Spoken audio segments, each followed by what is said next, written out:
நம்ம கர்த்தருடைய வார்த்தைக்குள்ளாக கடந்து செல்லலாம். சிறு மந்தையே பயப்படாதே. இன்றைக்கு அநேகர் சிறுமையின் நிமித்தம் சிறுமைப்பட்டிருக்கிற சூழ்நிலையினால பயந்து நான் என்ன ஆக போகிறேனோ, என்ன செய்ய போகிறேனோ எனக்கு தெரியலையே, அடுத்த என்ன ஸ்டெப் ஃபார்வர்ட் தெரியலையே அப்படின்னு சொல்லி கலங்கி தவிக்கிற அநேகர் இருக்கிறாங்க. நம்ம எல்லாருக்கும் கர்த்தர் கொடுக்குற ஒரு பெரிய வார்த்தை என்ன தெரியுமா? அவர் நம்மோடு கூட இருக்கிறார். இன்றைக்கு அவர் நம்மோடு கூட இருக்கிறதுனால நம்ம வெட்கப்பட்டு போவதே கிடையாது. ஒரு சூழ்நிலை நம்மளை வெட்கப்படுத்தி கொண்டு இருக்கலாம், ஆனால் அது முடிவு கிடையாது. கர்த்தரோடு கூட நம்ம இருக்கும் பொழுது நம்மளுடைய முடிவு மகிமையாக தான் இருக்கும். ஹல்லேலூயா. இன்றைக்கு ஒரு வசனத்தை நம்ம எடுத்து வாசிக்கலாம். சங்கீதம் 40 அதிகாரம் 17 நம்ம வாசிக்கலாம். சங்கீதம் 40:17. நான் சிறுமையும் எளிமையுமானவன், கர்த்தரோ என்மேல் நினைவாயிருக்கிறார். தேவரீர் என் துணையும் என்னை விடுவிக்கிறவருமாயிருக்கிறீர். என் தேவனே தாமதியாதேயும். என் தேவனே தாமதியாதேயும். நான் சிறுமையும் எளிமையுமானவன் என்று வசனத்தில் சொல்லப்பட்டிருக்கிறது. அநேகர் நான் சிறுமையில் இருக்கிறேன், நான் ஒரு எளிய பெண், நான் ஒரு எளிய ஆண், நான் பாட்டுக்கு இருந்து கொண்டு இருக்கிறேன், எனக்கு ஒரு காலமே இல்லை, எனக்கு ஒரு நல்ல நாட்கள், அந்த ஏதாவது ஒரு சந்தோஷமாக இருக்கிற நாட்கள் வருமா தெரிலையே அப்படின்னு சொல்லி வேதனையோடு கூட இருந்திருக்கலாம். மனிதர்களால் மறக்கப்பட்ட சூழ்நிலையில் நீங்கள் இருக்கலாம். இருந்தும் உங்களை கண்டுக்காமல் இருக்கிற சூழ்நிலையில் நீங்கள் இருக்கலாம். எந்த சூழ்நிலையாக இருந்தாலும் சரி, கர்த்தர் உங்களை மறப்பதில்லை. ஹல்லேலூயா. இன்றைக்கு கர்த்தருடைய கண்கள் நம்மை நோக்கி பார்க்கிறது என்று வசனத்தில் நம்ம வாசிக்கிறோமே. என்னுடைய உட்காரத்திலையும் எழுந்திருக்கலையும் அறிந்திருக்கிற தேவன் என்று நம்ம வாசிக்கிறோமே. கர்த்தருடைய கண்கள் நீதிமான்களின் மேல் நோக்கமாக இருக்குதுன்னு நம்ம வாசிக்கிறோமே. இவ்வளோ காரியத்தை நம்ம வாசிச்சோம், நம்மளால ஏன் விசுவாசிக்க முடியல? ஆண்டவர் என்னை பார்த்து கொண்டு இருக்கிறார், எனக்காக ஒரு தகப்பன் அங்கே இருக்கிறாரு என்று ஏன் நம்மளால இன்னும் விசுவாசிக்க முடியல? பிரியமானவர்களே, எந்த சூழ்நிலையில் நீங்கள் போய்கொண்டிருந்தாலும் சரி, கர்த்தர் உங்களை நோக்கி பார்த்து கொண்டே இருக்கிறார். நீங்கள் சொல்லலாம், அழுகையில் நான் இருக்கிறேன், கஷ்டத்தில் நான் இருக்கிறேன், பாடல நான் இருக்கிறேன். அந்த அழுகையின் மத்தியிலும், அந்த பாடுகளின் மத்தியிலும், அந்த வேதனையான காரியங்கள் மத்தியிலும் கர்த்தர் உங்களோடு கூட இருக்கிறார் என்று சொன்னால் நம்புவீங்களா? ஆமாம், அதுதான் உண்மை. கர்த்தர் உங்களோடு கூட இருக்கிறார். ஹல்லேலூயா. நீங்கள் சிறுமைப்படுத்தப்பட்டு இருக்கலாம், ஆனால் கர்த்தர் உங்களை மறக்கவில்லை, நீங்கள் மறக்கப்படுவதில்லை. அதுதான் நமக்கு கர்த்தர் கொடுக்கிற ஒரு சத்தியம். ஹல்லேலூயா. இன்றைக்கு சில காரியங்கள், தாவீதுனுடைய வாழ்க்கையில் இருந்த சிறுமை, மற்றும் ஆகாரின் வாழ்க்கையில் இருந்த சிறுமை, பர்த்திமேயின் வாழ்க்கையில் இருந்த சிறுமை, இதிலெல்லாம் அவர்களை கர்த்தர் எப்படி கண்ணோக்கி பார்த்தார், எப்படி அழைத்தார், எப்படி அவர்களை உயர்த்தினார் என்று சொல்லி சில காரியங்களை நம்ம பார்த்து தியானிக்க போகிறோம். முதலாவது தாவீதை குறித்து நம்ம பார்க்க போகிறோம். அந்த வசனங்களை நம்ம வாசிக்கலாமா? 1 சாமுவேல் நீங்கள் எடுத்துக்கோங்க. 1 சாமுவேல் 16 அதிகாரத்தில் நம்ம பார்க்கும் பொழுது சாமுவேல் தீர்க்கதரிசி வராரு. யார? தாவீதை அபிஷேகம் பண்றதுக்காக வராரு. அப்ப வரும் பொழுது இருக்கிற சூழ்நிலை பாருங்க. 1 சாமுவேல் 16 அதிகாரம் 8 நம்ம ஃபர்ஸ்ட் வாசிக்கலாம். அப்பொழுது ஈசாய் அபினதாபை அழைத்து அவனை சாமுவேலுக்கு முன்பாக கடந்து போக பண்ணினான். அவன், இவனையும் கர்த்தர் தெரிந்து கொள்ளவில்லை என்றான்.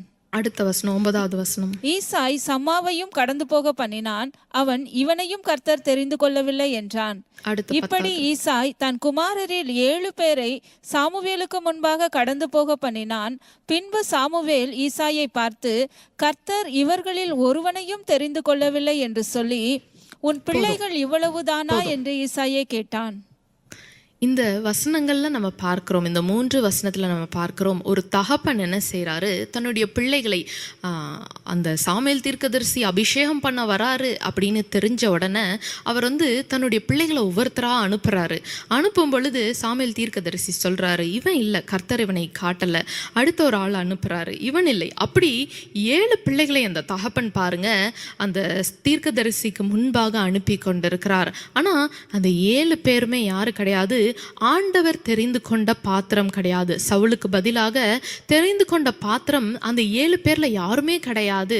அப்பொழுது அடுத்த வசனத்துல நம்ம பார்க்கிறோம், உன் பிள்ளைகள் இவ்வளவுதானா என்று ஈசாயை கேட்டான். அதற்கு அவன், இன்னும் எல்லாருக்கும் இளையவன் ஒருவன் இருக்கிறான், அவன் ஆடுகளை மேய்த்து கொண்டிருக்கிறான் என்றான்.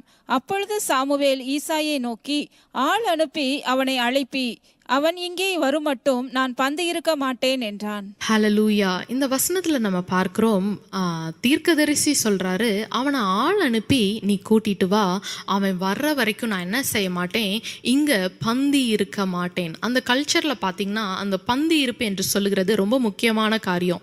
அதுவும் தீர்க்கதரிசி வீட்டுக்கு வந்திருக்கிறாருன்னா ரொம்ப முக்கியமான காரியம்.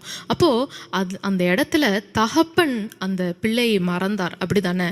அந்த தகப்பனுக்கு ஞாபகம் இல்லை அந்த பிள்ளையை அனுப்பணும், அந்த பிள்ளையை ஒருவேளை கர்த்தர் தெரிந்திருப்பாரோ, ஒருவேளை தெரிந்து கொண்டாரோ என்று சொல்லி அந்த தகப்பனுக்கு பிள்ளையோட அபிஷேகம் தெரியல. ஆனால் தாவீதை கர்த்தர் தெரிந்து கொண்டார். நம்ம சங்கீதத்துல ஒரு வசனம் இருக்குதுல, சங்கீதம் 27 அதிகாரம் 10 நம்ம பார்க்கும் பொழுது, என் தகப்பனும் என் தாயும் என்னை கைவிட்டாலும் கர்த்தர் என்னை சேர்த்து கொள்வார். ஹalleluya. இன்றைக்கு தகப்பன் கைவிட்டு இருக்கலாம், தாய் கைவிட்டு இருக்கலாம், இல்லைன்னா தகப்பன் இல்லாத சூழ்நிலையில நீங்க உட்கார்ந்துருக்கலாம், தாய் இல்லாத சூழ்நிலையில நீங்க உட்கார்ந்துருக்கலாம். எல்லா சூழ்நிலையிலும் கர்த்தர் உங்களை சேர்த்து கொள்வார். ஹalleluya. நீங்க விடுபட்டு போகல, கர்த்தருடைய பார்வையில நீங்க மறைக்கப்படல, கர்த்தர் உங்களை நோக்கி பார்த்து கொண்டே இருக்கிறார். ஹalleluya. இந்த இடத்துல தகப்பன் மறந்துட்டாரு தாவீத. ஒரு தகப்பன் இருந்து அந்த பிள்ளைய மறந்தா அது எப்படி யோசிச்சே பார்க்க முடியல. ஆனா ஈசாய் மறந்து போயிட்டாரு. பிள்ளைய அனுப்பணுன்ற ஞாபகம் அவருக்கு இல்லை. பிள்ளைய ஆடு மேய்க்கிறதுக்கு வனாந்திரத்துக்கு அனுப்பிட்டு மற்ற பிள்ளைகளை மட்டும் அந்த தீர்க்கதரிசிக்கு முன்பாக காட்டி கொண்டிருந்தார். பிரியமானவர்களே, ஆனாலும் அந்த அபிஷேகம் பாருங்க, நீங்க எந்த வனாந்திரத்துல இருந்தாலும் சரி, எந்த பள்ளத்தாக்குல இருந்தாலும் சரி, கர்த்தர் உங்களை அபிஷேகித்தார் என்றால் அந்த சிறுமையிலிருந்து கர்த்தர் உங்களை வெளியே கொண்டு வருவார். அந்த சிறுமையிலிருந்து கர்த்தர் உங்களை தூக்கி எடுப்பார். அதற்கு ஆள்பலம் உங்களுக்கு தேவை கிடையாது, மற்றவர்களுடைய இன்ஃப்ளூயன்ஸ்லாம் உங்களுக்கு தேவை கிடையாது. ஆண்டவருடைய கிருபை நமக்கு போதும். ஹalleluya. அந்த வசனத்துல 11ஆம் வசனத்துல நம்ம பார்க்கிறோம், ரொம்ப அழகாய் சொல்லப்பட்டிருக்கிறது. 10ஆம் வசனம் என்று நான் நினைக்கிறேன். இவர்கள் ஒருவழி 1 சாமுவேல் 16ஆம் அதிகாரம் 11ஆம் வசனம். உன் பிள்ளைகள் இவ்வளவுதானா என்று ஈசாயை கேட்டான். அதற்கு அவன், இவன் எல்லாவற்றிற்கும் இளையவன் ஒருவன் இருக்கிறான், அவன் ஆடுகளை மேய்த்து கொண்டிருக்கிறான் என்றான். அப்பொழுது சாமுவேல் ஈசாயை நோக்கி ஆள் அனுப்பி அவனை அழைப்பி, இங்கே அவன் வருமட்டும் நான் பந்து இருக்க மாட்டேன் என்றான். ஹalleluya. சாமுவேல் ஈசாயை நோக்கி ஆள் அனுப்பி அவனை கூட்டி அழைப்பி, அவன் இங்கே வரமட்டும் நான் பந்தி இருக்க மாட்டேன். ஹalleluya. தகப்பன் மறந்து போயிட்டார் அழைக்கிறதற்கு, மற்ற சகோதரர்கள் மறந்து போயிட்டாங்க அழைக்கிறதற்கு. ஆனா அந்த அபிஷேகத்தை தடுக்க முடியாது யாருனாலும். ஆண்டவர் தெரிந்து கொண்டார் என்றால், ஆண்டவர் தெரிந்து கொண்ட பாத்திரமாக நீங்க இன்றைக்கு இருக்கிறீங்க அப்படின்னா, யாரு மறைச்சாலும் சரி, யார் மறந்து போனாலும் சரி, ஆண்டவர் ஆள் அனுப்பி உங்களை அழைக்க போகிறார். ஹalleluya. சாமுவேல் தீர்க்கதரிசியின் மூலமாக தாவீதை ஆண்டவர் வெளியே கொண்டு வந்தார். அதற்கு ஒரு முக்கியமான காரியம் என்ன தெரியுமா? அந்த சிறுமையிலும் தாவீதனுடைய இருதயத்தை கர்த்தர் பார்த்தார். இன்றைக்கு எந்த சிறுமைப்பட்டு இருந்தாலும் சரி, உங்களுடைய இருதயத்தை நீங்கள் பரிசுத்தமாக வைத்துக் கொள்ளுங்கள். ஆண்டவருக்கு நேராக அந்த இருதயம் கலங்காமலும் திடமனதோடு இருங்க. ஆண்டவர் கண்டிப்பா நமக்கு ஒரு பெரிய மாற்றத்தை கொடுப்பார். 1 சாமுவேல் 16ஆம் அதிகாரம் 7ஆம் வசனத்துல சொல்லப்பட்டிருக்கிறது, கர்த்தர் சாமுவேலை நோக்கி, நீ இவனுடைய முகத்தையும் இவனுடைய சரீர வளர்ச்சியையும் பார்க்க வேண்டாம். நான் இவனை புறக்கணித்தேன். மனுஷன் பார்க்கிறபடி நான் பாரேன். மனுஷன் முகத்தை பார்ப்பான், கர்த்தரோ இருதயத்தை பார்க்கிறார் என்றார். ஹalleluya. மனுஷன் முகத்தை பார்ப்பான், ஆனால் கர்த்தரோ இருதயத்தை பார்ப்பார். இன்றைக்கு உங்களுடைய இருதயம் அவருக்கு ஏற்ற வண்ணமாய் இருக்க கடவுது. எந்த சிறுமையில இருந்தாலும் சரி, கர்த்தர் உங்களை தூக்குறதற்கு ஒரு செகண்ட் ஆகாது. அவர் உங்களை அபிஷேகம் பண்ணிட்டாரு, அவர் உங்களை பார்த்துட்டாரு, உங்களை முன்குறித்துட்டாரு அப்படின்னா அவர் தூக்கி எடுத்து அவர் பயன்படுத்துறதற்கு வேற எந்த பாத்திரமும் எந்த கருவியும் தேவை கிடையாது. ஆனா அதற்கு முன்பாக நம்மளுடைய இருதயம் எப்படி இருக்கணும்? ஒரு மெய்ப்பனுடைய இருதயத்தை போல பக்குவப்பட்டு இருக்கணும். நம்மளுடைய இஷ்டத்துக்கு நம்ம எந்த காரியத்தை செஞ்சாலும் பரவாயில்லை என்று சொல்லி நம்ம அப்படி இருக்கும் பொழுது ஆண்டவருடைய கண்கள் நம்மளை பார்த்துட்டு பார்க்காம போயிடக்கூடாதே. அந்த கிருபைகளை போக்கடிக்கிற வண்ணமாய் நம்ம வாழ்ந்து கொண்டு இருக்கக்கூடாதே. வனாந்திரத்துல இருந்தாலும் தாவீதுக்கு ஆண்டவருடைய அபிஷேகம் கிடைத்தது. அந்த சிறுமைப்பட்ட நாட்கள்ல ஆண்டவர் எத்தனை இடத்த தேடி பார்த்துட்டு கடைசியில் தாவீது அந்த சிறு வாலிபனை பார்த்து நான் தெரிந்து கொண்ட பையன் என்று சொல்லி இருப்பார். இன்றைக்கு நம்மளுடைய வயது முக்கியம் கிடையாது, நம்மளுடைய காரியங்கள் முக்கியம் கிடையாது, யார் என்ன சொன்னாலும் அது முக்கியம் கிடையாது. மனிதர்கள் என்ன ஒதுக்கிட்டாங்களே, அவங்க என் கூட பேச மாட்டாங்களே, அது முக்கியம் கிடையாது. எந்த சூழ்நிலையில் வீட்டில் ஒடுக்கப்பட்டிருந்தாலும், தாவீதுக்கு பாருங்க சொந்த வீட்டிலேயே நெருக்கம், சொந்த சகோதரர்கள் நெருக்கிட்டாங்க, தகப்பன் மறந்து போயிட்டாரு. தாய் தகப்பன் மறந்தாலும் கர்த்தர் உங்களை சேர்த்து கொள்வார். ஹல்லேலூயா. முதலாவது அந்த தாவீதினுடைய சிறுமையிலிருந்து கர்த்தர் அவனுடைய இருதயத்தை பார்த்தார். இன்றைக்கு உங்களுடைய இருதயத்தை கர்த்தர் நோக்கி பார்த்து கொண்டிருக்கிறார். அது எப்படி இருக்குது, அதை ஒரு நாளும் நம்ம அதை குறித்து தியானிக்கிறது இல்லை. என்னுடைய இருதயத்தில் இருக்கிற எல்லா கசப்பையும் நான் போட்டுக்கிறது, யார் என்ன சொன்னாலும் அதை ஏற்றிக்கொள்ளுகிறது. அந்த இருதயத்தில் ஒரு வசனம் இல்லை, அந்த இருதயத்தை மாற்றுகிறதற்கு வசனத்தை நான் கேட்கறது இல்லை. பிரியமானவர்களே, அந்த இருதயத்தை சுத்தமாக வைத்துக் கொள்வது நம்மளுடைய கடமை. அந்த இருதயத்தை பக்குவப்படுத்தி அந்த இருதயத்தை மற்ற காரியங்கள் கரைப்படுத்தாம பார்த்து கொள்வது உங்களிடத்தில் இருக்குது, உங்க கையில இருக்குது. அப்போ நம்ம அன்றாட ஜெபிக்கணும், அந்த இருதயத்தை சுத்திகரிக்கிறவர்களாக இருக்கணும். ஹல்லேலூயா. அடுத்த ஆகாரின் சிறுமையில் கர்த்தர் அவளை எப்படி நோக்கி பார்த்தார் என்று நம்ம பார்க்க போகிறோம். ஆபிரகாமுக்கு ஒரு வாரிசு கொடுப்பேன் என்று கர்த்தர் கட்டளையிட்டு இருந்தார். ஆனால் தாமதமாயிட்டே இருக்குது, லேட் ஆகிட்டே இருக்குது.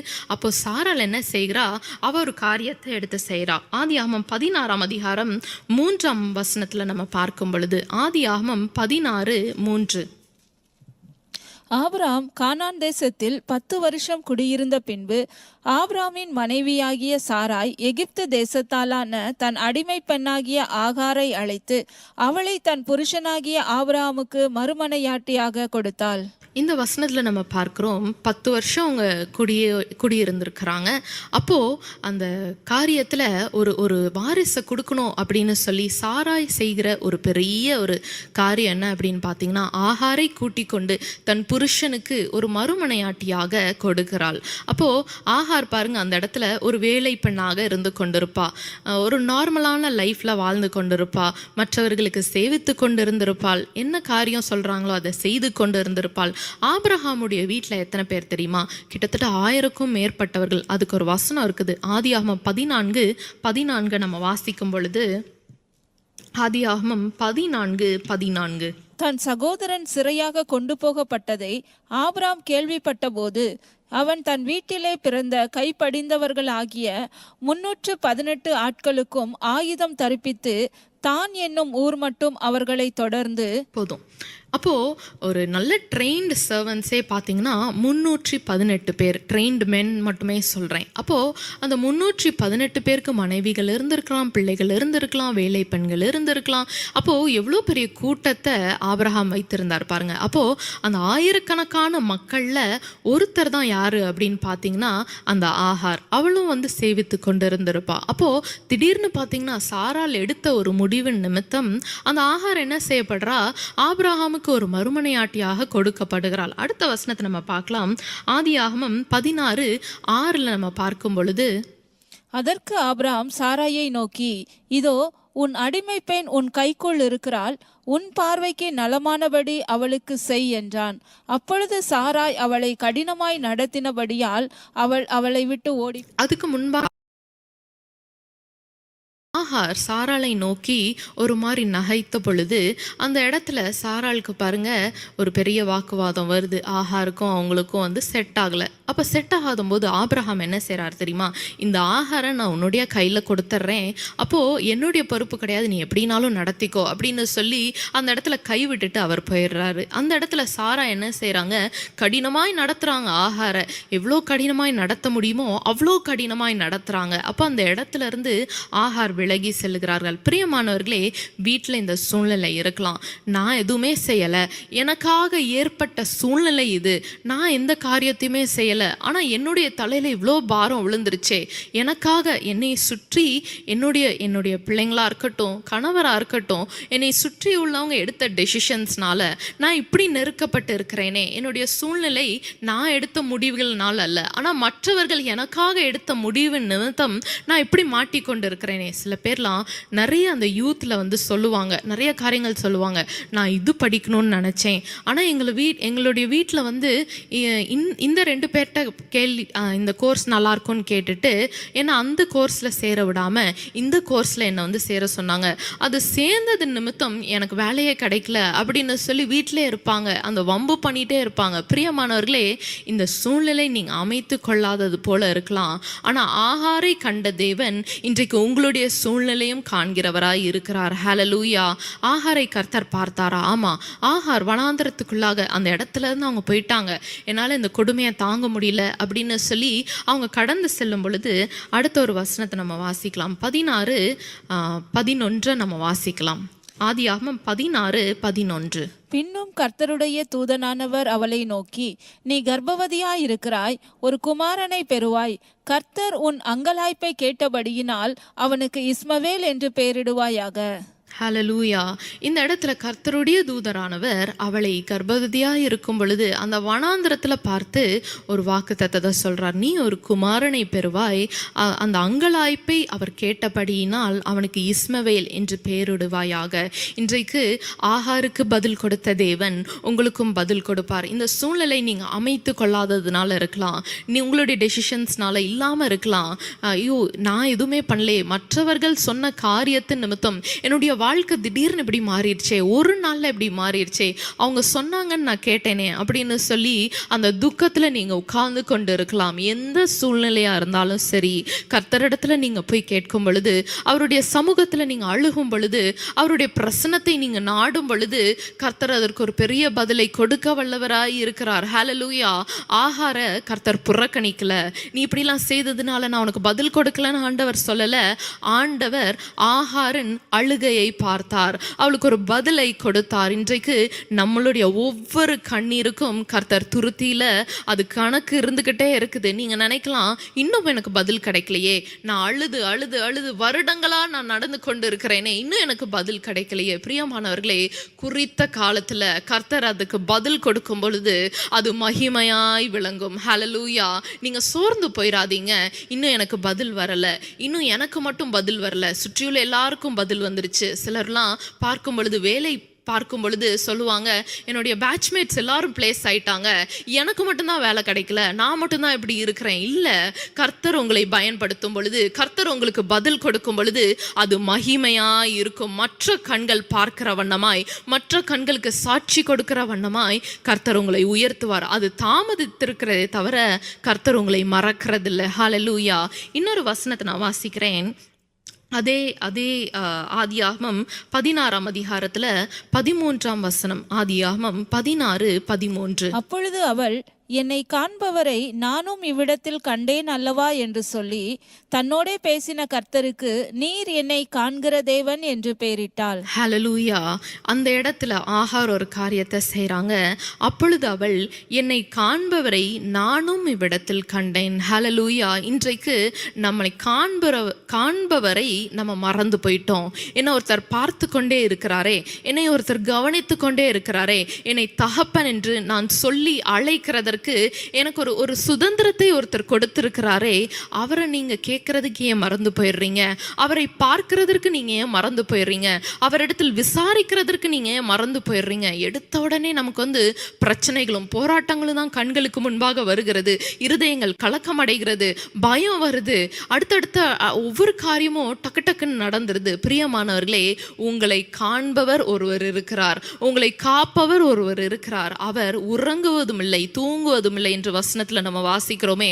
அப்போ அப்படிப்பட்ட தேவன் நமக்கு இருக்கும் பொழுது நம்ம எவ்வளவு தைரியமா இருக்கணும், நம்ம எவ்வளவு பலத்தோடு இருக்கணும். இன்னும் காரியம் நடக்கல, அது கலக்கமான காரியம்தான், ஆனாலும் கர்த்தர் உயிரோடு இருக்கிறார், என் மீட்பர் உயிரோடு இருக்கிறார். அவர் எனக்கு ஏற்ற காலத்துல ஏற்ற நேரத்துல. நீங்க நினைக்கலாம், இன்னைக்கு நடந்திருந்தா நல்லா இருக்குமே, ஐயோ போன மாசம் நடந்திருந்தா நல்லா இருக்குமே, இந்த காரியம் தடையா இருக்குது. இல்ல, குறித்த காலத்துல வரும் பொழுது அதனுடைய மகிமையை கர்த்தர் உங்களுக்கு உங்களுக்கு வெளியரங்கமாய் காட்டி கொடுப்பார். ஹல்லேலூயா. இந்த வசனத்துல நம்ம பார்க்கிறோம், என்னை காண்பவரை நானும் இவ்விடத்தில் கண்டேன். இன்றைக்கு நீங்க ஆண்டவரை நீங்க என்கவுண்டர் பண்ணணும், நீங்க அவரை சந்திக்கணும். அவர் மட்டும் உங்களை பார்த்துட்டு இருந்தா பத்தாது, நீங்க அவரை திரும்பி பார்க்கணும். என்னை காண்பவரை நானும் இவ்விடத்தில் கண்டேன் என்று சொல்லி அந்த இடத்துல அவங்க சொல்ற அந்த பேசின கர்த்தருக்கு நீர் என்னை காண்கிற தேவன் என்று சொல்லுகிறார். ஹல்லேலூயா. இன்றைக்கு மறக்கப்பட போவதில்லை. நீங்க எந்த சூழ்நிலை இருந்தாலும் சரி, நமக்கு அப்பப்ப மறந்து போயிருது. என்ன ஆண்டவர்னு ஒருத்தர் இருக்கிறாரு, சண்டே மட்டும் பைபிள் எடுத்துட்டு சண்டே மட்டும் சர்ச்சுக்கு போயிட்டு சில வசனங்களை மட்டும் ஞாபகம் வச்சுட்டு நம்ம ஆண்டவரையே மறந்து கொண்டு இருக்கிறோம். இல்ல, ஆண்டவர் நம்மளை நோக்கி பார்த்து கொண்டே இருக்கிறார். இன்றைக்கு நீங்க அந்த சந்திப்புக்குள்ளாக வரணும். நீங்க அவரை நோக்கி பார்க்கணும். அது பார்க்கும் பொழுது பாருங்க, கர்த்தர் ஒரு பெரிய பதிலை நமக்கு கட்டளையிடுவார். ஹல்லேலூயா. என்னை காண்கிற தேவன், இது எவ்வளவு பெரிய மகிமையான காரியம் தெரியுமா? மனுஷர்கள் கூட நம்மளை திரும்பி பார்ப்பாங்களான்னு நமக்கு தெரியாது. பணம் இருந்தா சில பேர் பார்ப்பாங்க, நல்ல கார்ல வந்தா சில பேர் பார்ப்பாங்க, நல்லா ட்ரெஸ் பண்ணி நல்லா பேசுனீங்கன்னா சில பேர் பார்ப்பாங்க. ஆனால் நீங்கள் அதில் எதுவுமே இல்லை, உங்ககிட்ட அந்த ஒரு காரியம் கூட உங்ககிட்ட இல்லை. ஆனாலும் தேவன் உங்களை பார்ப்பார். நீங்கள் எந்த சூழ்நிலையில் எந்த இடத்துல இருந்து கொண்டிருந்தாலும் கர்த்தர் உங்களை பார்க்கிறவராய் இருக்கிறார். ஹல்லேலூயா. அப்படிப்பட்ட தேவன் நம்மோடு கூட இருக்கிறார். ஒரு தகப்பன் அப்படின்னு சொன்னால், ஒரு தகப்பன் ஒரு ரூமில் இருந்தாங்கன்னு வச்சுக்கோங்களேன், ஒரு பிள்ளைக்கு என்ன ஒரு சுதந்திரம் தெரியுமா? தகப்பன் இடத்துல நாக் பண்ணிட்டு அந்த டோரில் நான் வரவா அப்பா அப்படின்னு கேட்டுட்டு போகணும்னு அவசியம் இல்லை. அந்த பிள்ளைக்கு கொடுக்கப்பட்ட சுதந்திரம் என்ன அப்படின்னு பார்த்தீங்கன்னா, எந்த நேரத்துலையும் கதவை திறந்துட்டு போகலாம், எப்பனாலும் கதவை திறந்துட்டு போகலாம், எப்பனாலும் அந்த தகப்பன் இடத்துல ஓடி போய் பேசலாம், எப்பனாலும் அந்த தகப்பன் இடத்துல போய் அழுகலாம், காரியங்களை சொல்லலாம், உங்களுடைய இருதயத்தில் உள்ள பாரத்தை இறக்கி வைக்கலாம். இன்றைக்கு அப்படிப்பட்ட தகப்பன் நமக்கு இருக்கிறார். நீங்கள் உங்களுடைய பாரத்தை அவரிடத்தில் சொல்லும் பொழுது அவர் உங்களுடைய கண்ணீரை துடைக்க வல்லவராய் இருக்கிறார். நமக்கு ஒரு வசனம் இருக்குது, பாரம் சுமக்கிறவர்களே நீங்கள் எல்லாரும் என்னிடத்தில் வாங்க. ஹல்லேலூயா. இன்றைக்கு எந்த வருத்தம், ஆகாரின் அழுகையை போல நான் தள்ளப்பட்டு இருக்கிறேன், என்னுடைய சூழ்நிலை சரியில்லை, எல்லாரும் என்ன கேள்வி கேட்குறாங்க, நான் வீட்டில் இருக்கிறேன், என்னுடைய அப்பா அம்மாவை பார்த்து கேள்வி கேட்குறாங்க அப்படின்னு அழுகையின் பள்ளத்தாக்கில் நீங்கள் இருக்கலாம். ஆனாலும் கர்த்தர் உங்களை காண்கிறவராய் இருக்கிறார். ஹல்லேலூயா. என்னை காண்கிறவரே என்று சொல்லுங்க. என்னை காண்கிறவரே. இன்றைக்கு கர்த்தர் ஒரு பெரிய மாற்றத்தை உங்களுடைய குடும்பத்தில் செய்வார். நீங்கள் விசுவாசிக்கிறத மறந்து போயிடாதீங்க, விசுவாசிக்கிறத நிறுத்திடாதீங்க. முடிவு பரியந்தம் அந்த விசுவாசத்தை காத்துதான் நம்ம ஓடணும். அடுத்த ஒரு காரியத்தை நம்ம பார்க்கலாம். ஆகாரின் சிறுமையில கர்த்தர் ஆகாருடைய அழுகையை பார்த்தார். தாவீதோட சிறுமையில தாவீதோட இருதயத்தை கர்த்தர் பார்த்தார். கடைசியாக ஒரு காரியத்தை நம்ம பார்க்க போகிறோம். பர்த்திமேயுன் சிறுமையில கர்த்தர் பர்த்திமேயு கிட்ட என்ன பார்க்க போகிறார் என்று சொல்லி நம்ம பார்க்கலாம். மார்க்கு 10ஆம் அதிகாரம் 46ஆம் வசனத்தை நம்ம வாசிக்கலாம். மார்க்கு 10:46. பின்பு அவர்கள் எரிகோவுக்கு வந்தார்கள். அவரும் அவருடைய சீஷர்களும் திரளான ஜனங்களும் எரிகோவை விட்டு புறப்படுகிற போது திமேயுவின் மகனாகிய பர்திமேயு என்கிற ஒரு குருடன் வழி அருகே உட்கார்ந்து பிச்சை கேட்டு கொண்டிருந்தான். இந்த வசனத்துல நம்ம பார்க்கிறோம், பர்த்திமேயு என்கிற ஒரு குருடன், அவனுக்கு கண்ணு தெரியல, வழி அருகே உட்கார்ந்து அவன் என்ன செய்து கொண்டிருக்கிறான்? பிச்சை கேட்டு கொண்டிருக்கிறான்.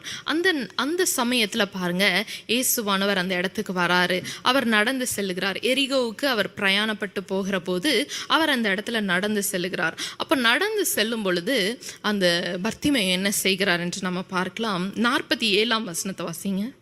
அவன் நசரேயனாகிய இயேசு வருகிறார் என்று கேள்விப்பட்டு, இயேசுவே, தாவீதின் குமாரனே, எனக்கு இரங்கும் என்று கூப்பிடத் தொடங்கினான்.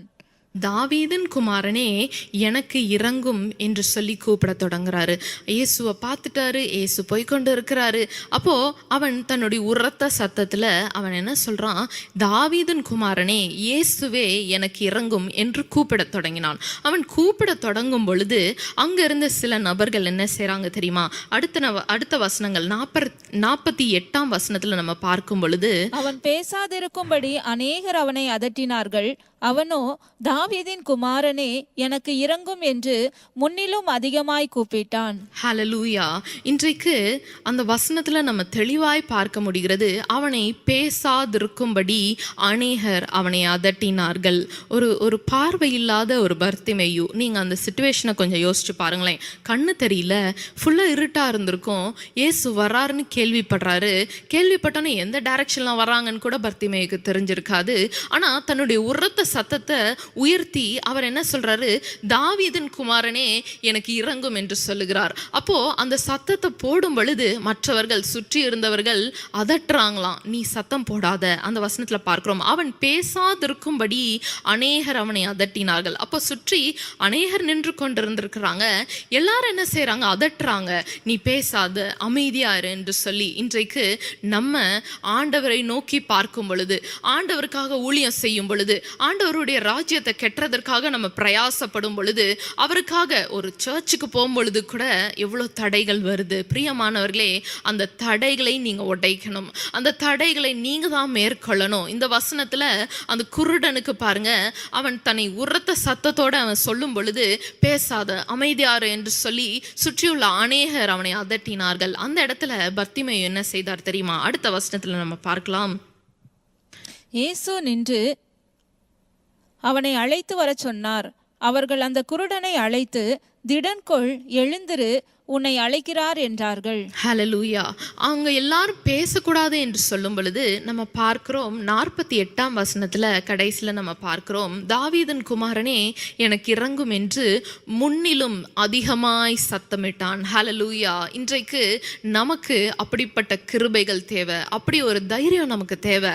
இன்றைக்கு யாராவது அமைதியாரு, எதுக்கு ஜெபிக்கிற, எதுக்கு உபவாசிக்கிற, இதனால என்ன பலன் அப்படின்னு சொல்லி கேட்கும் பொழுது நம்மளும் உபவாசம் பண்ணி பார்க்குறோம், ஜெபித்து பார்க்குறோம், ஊழியம் பண்ணி பார்க்குறோம், சரி எதுவுமே நடக்கலையே, ஒரு சக்ஸஸ் வரலையே. நம்மளுடைய ஸ்டாண்டர்டில், நம்மளுடைய மெட்ரிக்ஸில், நமக்கு தெரிஞ்ச ஞானத்தில் நம்ம ஒரு காரியத்தை சக்ஸஸ்ன்னு நினச்சி வச்சிருக்கிறோம். ஆனால் பிரியமானவர்களே, ஆண்டவர் நமக்கு ஒரு காரியத்தை செய்யும் பொழுது, அந்த குறித்த காலத்தில் அது நடக்கும் பொழுது அதனுடைய காரியம், அதனுடைய ஜெயம் வெளியரங்கமாக இருக்கும். அதுதானே நம்ம முன்னாடி காரியத்திலையும் பார்த்தோம். ஆனால் நம்மளுடைய நான் வச்ச இந்த காரியம் நடக்கலையே, இந்த நாளைக்குள்ள நான் கிடைக்கும்னு நினைச்சேனே, கிடைக்கலையே, இந்த நாளைக்குள்ள இந்த டேட்டுக்குள்ள நான் ஃபிக்ஸ் பண்ணியிருந்தேனே, நடக்கலையே அப்படின்னு சொல்லி நம்ம சில கோட்பாடுகளை வைத்து அதற்குள்ளாக அது நடக்கலை அப்படின்னோன்னு ஆண்டவருடைய சித்தம் இது இருக்காதோ என்று சொல்லி நம்மளை என்ன பண்ணிக்கொள்கிறோம்? அமைதியா இருக்க தொடங்கிடுறோம். பிரியமானவர்களே,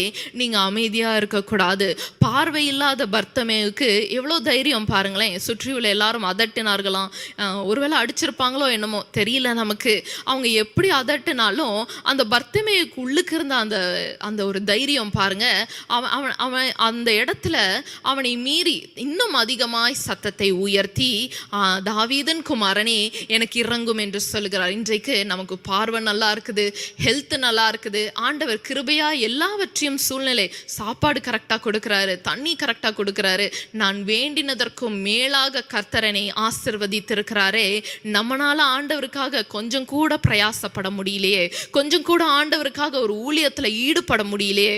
ஈடுபட்டாலும் நம்ம பாருங்க, யாராவது ஒருவர் சொல்லிட்டா போதும், சுற்றியுள்ள யாராவது பேசாம இரு கொஞ்ச நேரம், இவ்வளோ நேரம் ஜெபிச்சியே உனக்கு பதில் கிடைக்கலன்னு சொன்னா போதும், அந்த வார்த்தையை பிடிச்சிட்டு, அந்த மனிதர்கள் சொன்ன காரியத்தை பிடிச்சிட்டு நம்ம என்ன செய்தோம்? அந்த சோர்வுக்குள்ளாக கடந்து செல்றோம். அந்த இடத்துல அந்த காரியத்தையே நம்ம மறந்து போயிடுறோம். இன்றைக்கு எத்தனை பேர் உபவாசத்தை விட்டுட்டு மறந்து உட்கார்ந்து இருக்கிறீங்க? எத்தனை பேர் உங்களுடைய காரியத்துல ஜெபிக்கிற ஜெபம் கேட்கப்படலையே?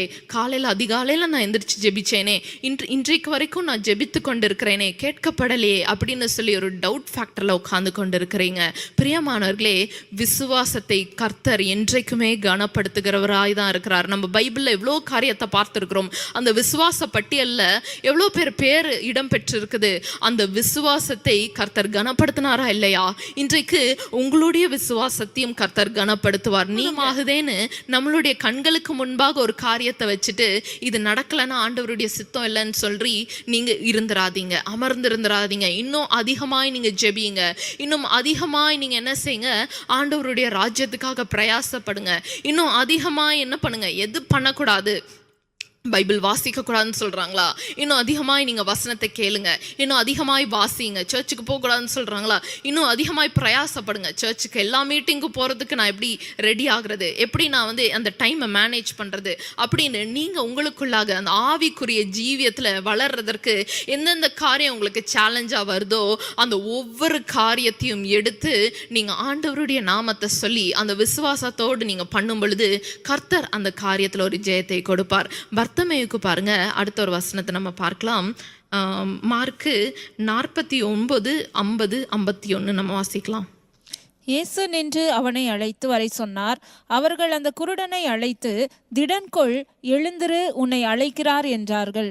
உடனே அவன் தன் மேல் வஸ்திரத்தை எறிந்துவிட்டு எழுந்து இயேசுவினிடத்தில் வந்தான். இயேசு அவனை நோக்கி, நான் உனக்கு என்ன செய்ய வேண்டும் என்றிருக்கிறாய் என்றார். அதற்கு அந்த குருடன், ஆண்டவரே, நான் பார்வையடைய வேண்டும் என்றான். நான் பார்வையடைய வேண்டும். அந்த குருடனுக்கு என்ன தேவை? தனக்கு பார்வையடையணும். என்னுடைய ஒரு காரியம் வந்து பெண்டிங்லே இருக்குது, என்னுடைய காரியம் நிலுவையில் இருக்குது, இன்னும் வந்து அது நடக்கலை அப்படின்னு சொல்லி அவருக்கு என்ன குறைபாடு இருக்குதோ அந்த குறைபாட்டுக்காக ஆண்டவருடைய சமூகத்தில் பாருங்க, அவர் இன்னும் உரத்த சத்தத்தோடைய ஆண்டவரை கூப்பிட்டார். இன்னும் உரத்த சத்தத்தோடைய இயேசுவை அவர் நோக்கி கூப்பிட்டார். இன்றைக்கு நம்மளுடைய காரியங்களுக்காக ஆண்டவரை தேடின காலங்கள் போயிருச்சு. எத்தனையோ முறை நீங்கள் ஸ்தோத்தரிச்சிருப்பீங்க. நம்ம லைவ் மீட்டிங்ஸ் கொரோனா நாட்கள்லேருந்து நீங்கள் பார்த்து கொண்டிருப்பீங்க. எவ்வளோ காரியம் நீங்கள் அதில் கற்றுக்கொண்டீங்க. கைகளை உயர்த்தி ஸ்தோத்திரம் சொல்லியிருக்காங்க, அப்படி தானே? எத்தனை பேர் அதை மறந்து போயிருக்கிறீங்க? எத்தனையோ நாட்கள் நீங்கள் செய்து வந்தது உண்மைதான். ஆனால் நடுவில் சில காரியங்கள் நடக்கலன்னொன்னே எதுவுமே நடக்காது போல, எந்த காரியமே வாய்க்காது போல என்று சொல்லி நீங்கள் உங்கள் இருதயத்துக்குள்ளே சொல்லி கொண்டு அந்த காரியத்தை எல்லாம் மறந்து போயாச்சு. ஜெபத்தை மறந்தாச்சு, உபவாசத்தை மறந்தாச்சு, ஆண்டவருடைய வசனத்தை கேட்கவே மறந்தாச்சு. நீங்கள் நினைக்கலாம், இப்பயும் நான் நல்லா தான் இருக்கிறேனே என்று சொல்லி. பிரியமானவர்களே, அப்படி கிடையாது. நம்ம வாழுகிற வாழ்க்கை இயேசுவுக்காய் இருக்க வேண்டும். ஒவ்வொரு நாளும் ஒவ்வொரு நிமிஷமும் அவர் நமக்கு கிருபையாய் கொடுத்திருக்கிறாரே, அந்த ஒவ்வொரு செகண்ட்லையும் நீங்கள் வந்து ஆண்டவருக்காக நான் என்ன பண்ணட்டும் அப்பா என்று கேட்கிறவர்களாய் நீங்கள் மாற வேண்டும். ஒவ்வொரு நாளும் அதை போக்கடிக்கிற அந்த கிருபைகளை போக்கடிக்கிறவர்களாய் இருக்கக்கூடாது. எத்தனையோ நியூஸ் நம்ம கேட்குறோம், எத்தனையோ காரியங்களை நம்ம பார்க்கிறோம். அப்போ உலக மனிதர்கள் அவ்வளோ பிரயாசப்பட்டு மற்ற காரியங்களுக்காக அவ்வளோ பிரயாசத்தின் நிமித்தம் அவ்வளோ பாடுபட்டு இதெல்லாம் செய்யணும் அப்படின்னு போகும் பொழுது நம்ம ஆண்டவருடைய ராஜ்யத்துக்காக எவ்வளோ பிரயாசப்படணும். நீங்கள் அந்த அளவுக்கு பிரயாசப்படுறீங்களா? உங்களுடைய குடும்பத்தை கட்டுவதற்கு, ஒரு வீடு கட்டணும், ஒரு காரியத்தை வாங்கணும், ஒரு படிப்பு படிக்கணும், பிள்ளைகளுக்கு ஒரு இது சொல்லிக் கொடுக்கணும் அப்படின்னா அதில் எவ்வளோ வீரியத்தை நம்ம காட்டுறோம், எவ்வளோ துரிதமாக நம்ம இருக்கிறோம். அந்த துரிதத்தை ஆண்டவருடைய ராஜ்யத்துக்கு நம்ம காட்டுறோமா? இல்லை. ஆண்டவருடைய கண்கள் அதையும் பார்த்து கொண்டு இருக்கிறது. எந்த இடத்துல நம்ம கரெக்டாக இருக்கிறோம், எந்த இடத்துல நம்ம வந்து ஸ்கூலுக்கு போனோம் அப்படின்னா பிள்ளைங்களை வந்து 7:30 ஸ்கூல்னா 7:15 வீட்டிலேருந்து கூட்டிகிட்டு போயிடுவாங்க. ஏன்னா 7:30 முன்னாடி அந்த ஸ்கூலில் அவர்களை இறக்கி விட்டு கரெக்டான அந்த பிள்ளைங்களுக்கு வந்து ஒரு தப்பான பேர் வந்துடக்கூடாது, என் பிள்ளைங்க வந்து கரெக்டாக இருக்கணும் அப்படின்னு சொல்லி. ஆனால் சபைகளுக்கு கூட்டி கொண்டு போகும் பொழுது 9 மணிக்கு சர்ச்சுனா வீட்டிலேருந்து 9:30 கிளம்புற பெற்றோர்கள் இருக்கிறாங்க. 10 மணிக்கு 11 மணிக்கு மெசேஜுக்கு டைரெக்டாக போய்க்கலாமே அப்படின்னு சொல்லி இருக்கிற பிள்ளைங்கள் இருக்கிறாங்க. பிரியமானவர்களே, கர்த்தர் இதை பார்த்து கொண்டு இருக்கிறார். நீங்க எதுக்கு முக்கியத்துவம் கொடுக்குறீங்க? ஆண்டவருடைய ராஜ்யத்துக்கு கொடுக்குறீங்களா? ஆண்டவருடைய வசனத்துக்கு கொடுக்குறீங்களா? ஏன்னா நீங்க கொடுக்கறத பார்த்து தான் உங்களுடைய பிள்ளைகள் வளருவாள்கள். அப்போ அந்த சந்ததி, அடுத்த பிள்ளைகள் பார்த்து கொண்டு இருக்கிறாங்களே, அந்த நோக்கமும் நமக்கு இருக்கணும். அந்த பிள்ளைங்க நினைப்பாங்க, ஒருவேளை உலக பிரகாரமான காரியத்துக்கு தான் நான் வந்து டைமுக்கு போகணும் போல, உலக பிரகாரமான காரியத்துக்கு தான் நான் நீட்டாக ட்ரெஸ் பண்ணிட்டு போகணும் போல, உலக பிரகாரமான காரியம் தான் முக்கியம் போல அப்படின்னு அவங்க நினச்சிக்கிற வண்ணம் நம்ம வாழ்ந்துட்டு இருக்கக்கூடாது. ஆண்டவருடைய ராஜ்யம்தான் முக்கியம், ஆண்டவருடைய சபை ரொம்ப முக்கியம், அந்த வார்த்தை ரொம்ப முக்கியம் என்று நம்ம அந்த பிள்ளைங்களுக்கு வாழ்ந்து காட்ட வேண்டும். கடைசியாக ஒரு வசனத்தை நம்ம வாசிக்கலாம். அந்த மார்க் 10:52 வசனத்துல பாருங்க. இயேசு அவனை நோக்கி, நீ போகலாம், உன் விசுவாசம் உன்னை ரட்சித்தது என்றார். உடனே அவன் பார்வையடைந்து வழியிலே இயேசுவுக்கு பின் சென்றான். ஹல்லேலூயா. இன்னும் ஒரு வாட்டி அந்த வசனத்தை வாசிக்கலாம். இயேசு அவனை நோக்கி, நீ போகலாம், உன் விசுவாசம் உன்னை ரட்சித்தது என்றார். உடனே அவன் பார்வையடைந்து வழியிலே இயேசுவுக்கு பின் சென்றான். ஹல்லேலூயா. அவனுடைய விசுவாசம் அவனை ரட்சித்தது. எத்தனை பேர் யார் என்ன சொன்னாலும் பரவாயில்ல, சுற்றி உள்ளவர்கள் என்ன கூறினாலும் பரவாயில்ல, ஆனால் அந்த நபருடைய பர்த்திமையோட விசுவாசத்தை கர்த்தர் கண்டார். அந்த விசுவாசத்துக்கு ஒரு ரட்சிப்பை கர்த்தர் பதிலாக கொடுத்தார். ஹல்லேலூயா. அந்த ரட்சிப்பு கூட அவருக்கு என்ன கிடைச்சது? பார்வை கிடைச்சது. பிரியமானவர்களே, இன்றைக்கு நம்மளுடைய வாழ்க்கையில் எந்த காரியம் நமக்கு தேவை இருந்தாலும் சரி, யாரிடத்துல ஓடுறதுக்கு முன்னாடியும் ஆண்டவரிடத்துல ஓடி பழகுங்க. ஆண்டவருடைய சமூகத்துக்கு ஓட நீங்க ரெடியா இருங்க. எப்போ எந்த காரியம் உங்களுக்கு எனக்கு கலக்கமா இருக்குது, இருதயத்துல பயமா இருக்குது, கன்ஃபியூஸ்டா இருக்குது, உங்களுக்கு அந்த சமாதானத்தை தாண்டி ஒரு ஃபீலிங் வருது அப்படின்னா உடனே ஆண்டவரிடத்துல எடுத்துக்கொண்டு செல்லுங்க. அப்பா எனக்கு இப்படி இருக்குதே, இது என்ன காரியம் எனக்கு புரியலையே. ஏன்னா நம்ம எப்படி பேசினாலும் ஆண்டவர் நமக்கு பதில் கொடுப்பார். நீங்க ஒரு நார்மலா பேசினாலும் ஆண்டவர் பதில் கொடுப்பார். நம்ம அழுது பேசினாலும் ஆண்டவர் பதில் கொடுப்பார். நம்ம எந்த நிலையில நின்று பேசினாலும் என்னை நோக்கி பார்க்கிற தேவன் இருக்கிறார், எனக்கு பதில் கொடுக்கிற தேவன் இருக்கிறார். நீங்க அதை மறந்துடாதீங்க. பர்த்திமேயின் சிறுமையில கர்த்தர் பர்த்திமேயின் விசுவாசத்தை கண்டார். ஹல்லேலூயா. இன்றைக்கு 3 காரியங்களை நம்ம பார்த்தோம். அந்த சிறுமைப்பட்ட சூழ்நிலையில கர்த்தர் எப்படி தாவீதின் சிறுமையில அந்த தாவீதோட இருதயத்தை பார்த்தார். ஆகாரின் சிறுமையில கர்த்தர் ஆகாரின் அழுகையை பார்த்தார். அடுத்தது கடைசியாக பர்த்திமேயின் சிறுமையில கர்த்தர் அவனுடைய விசுவாசத்தை கண்டார். ஹல்லேலூயா. மீண்டும் அந்த வசனத்தை நம்ம வாசிக்கலாமா? சங்கீதம் 40 அதிகாரம் 17 சங்கீதம் 40:17. சிறுமையும் எளிமையும் ஆனவன் கர்த்தரோ என் மேல் நினைவாயிருக்கிறார். தேவரீர் என் துணையும் என்னை விடுவிக்கிறவருமாயிருக்கிறீர். என் தேவனே தாமதியாதேயும். ஹல்லேலூயா. நான் சிறுமையும் எளிமையுமானவன், கர்த்தரோ என் மேல் நினைவாயிருக்கிறார். தேவரீர் என் துணையும் என்னை விடுவிக்கிறவருமாயிருக்கிறீர். என் தேவனே தாமதியாதேயும். ஹல்லேலூயா. இன்றைக்கு தாமதத்தில் நீங்கள் இருந்தாலும் சரி, அந்த சிறுமையின் நாட்களில் இருந்தாலும் சரி, அந்த எளிமையாக நான் இருக்கிறேனே, அடுத்த என்னன்னு தெரியலையே அப்படி நீங்கள் இருந்து கொண்டிருந்தாலும் சரி, கர்த்தர் உங்களை உயர்த்த அவர் ஏற்ற காலத்தில் ஏற்ற நேரத்தில் உங்களுடைய இருதயத்தை கர்த்தருக்கு கொடுங்க. உங்களுடைய விசுவாசத்தை கர்த்தருக்கு கொடுங்க. உங்களுடைய கண்ணீரை, அது ரொம்ப ப்ரெஷஸான ஒன், அந்த ஒவ்வொரு கண்ணீருக்கும் கர்த்தர் பதில் கொடுப்பார். உங்களுடைய ஜெபங்கள், பிள்ளைகளை குறித்து, கணவரை குறித்து, குடும்பத்தை குறித்து இருக்கிற அந்த கண்ணீரை பாருங்க, அது என்றைக்குமே வீண் போகாது. அந்த ஒவ்வொரு காரியத்தையும் கர்த்தர் ஏற்ற நாட்களில் ஏற்ற குறித்த காலத்தில் அவர் அந்த ஜெபத்திற்கு பதிலை கொடுப்பார். ஹல்லேலூயா. நம்ம ஜெபிக்கலாமா? இன்றைக்கு கேட்ட சத்தியத்தின்படி அப்பா உம்மை நோக்கி பார்க்கிறோம். அப்பா இந்த இந்த இந்த மாலை வேளையில், இந்த உபவாச நாட்களில் அப்பா அநேக காரியங்களுக்காக, தடைப்பட்ட காரியங்களுக்காக, அப்பா இன்னும் நடக்கலையே என்று சொல்லி தாமதித்து கொண்டிருக்கிற காரியங்களுக்காக அப்பா கண்ணீரோடு, அப்பா இன்னும் எனக்கு ஒரு வழிவாசல் திறக்கலையே, இந்த ஆப்பர்ச்சுனிட்டி எனக்கு மிஸ் ஆயிருச்சே என்று சொல்லி ஏங்கி கொண்டிருக்கிற பிள்ளைகள் அநேகர் இருந்து கொண்டிருக்கிறீங்க. ஆண்டவர் உங்களை நோக்கி பார்க்க, அதை நீங்க ஃபர்ஸ்ட் விசுவாசிக்கிறதற்கு அப்பா ஒரு இருதயத்தை கொடுப்பீராக. அப்பா ஆகாரனுடைய வாழ்க்கையில கர்த்தர் என்னை காண்பவர் என்று சொன்னாலே, அதே போல ராஜா என்னை காண்பவரே, என்னை காண்பவரே அப்பா உம்மை நோக்கி பார்க்கிறோம். ராஜா உம்மை நோக்கி பார்க்கிறோம். அப்பா நீர் என்னை பார்த்து கொண்டிருக்கிறீர் என்று நான் விசுவாசிக்கிறேன். என்னுடைய பிள்ளைகளை நீர் பார்த்து கொண்டிருக்கிறீர் என்று நான் விசுவாசிக்கிறேன். அப்பா நாங்கள் வெட்கப்பட்டு போவதே கிடையாது ராஜா. எங்களுடைய குடும்பம் வெட்கப்படுவதில்லை அப்பா. சூழ்நிலை மாறாக இருக்கலாம், சூழ்நிலை எளிதாக இருக்கலாம், நாங்கள் சிறுமைப்பட்டு இருக்கலாம், ஆனாலும் கர்த்தர் எங்களை உயர்த்த நீர் வல்லவராய் இருக்கிறீரே அப்பா.